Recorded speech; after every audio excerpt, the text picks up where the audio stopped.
ఓహో ఏమి ద్వంద్వాతీతుడవరా మహానుభావ, ఇది బ్రహ్మజ్ఞానం అంటే. కాబట్టి నిన్ను చూసి నేను మురిసిపోతున్నాను, నీకేదైనా వరం ఇస్తాను పుచ్చుకో అన్నాడు. ఆయన అన్నారు, వరం ఇస్తావా?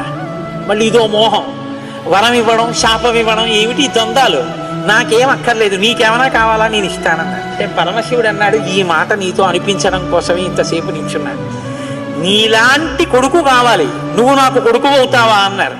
అంటే సనత్కుమారుడు అన్నాడు, నీకే కొడుకునవుతానన్నాడు. పార్వతీదేవి అండి, ఏది అక్కే అంత దీర్ఘం ఇస్తున్నావు, నీకే కొడుకునవుతానంటా ఏంటి, నీకే కొడుకునంటే నాకు కొడుకువే అంది. అదొక్కటి అడక్కమ్మా అన్నాడు. అదేమయ్యా అదేమిటి, నీలాంటి కొడుకు పుడుతుంటే నా కడుపున పుట్టకపోవడం ఏమిటి?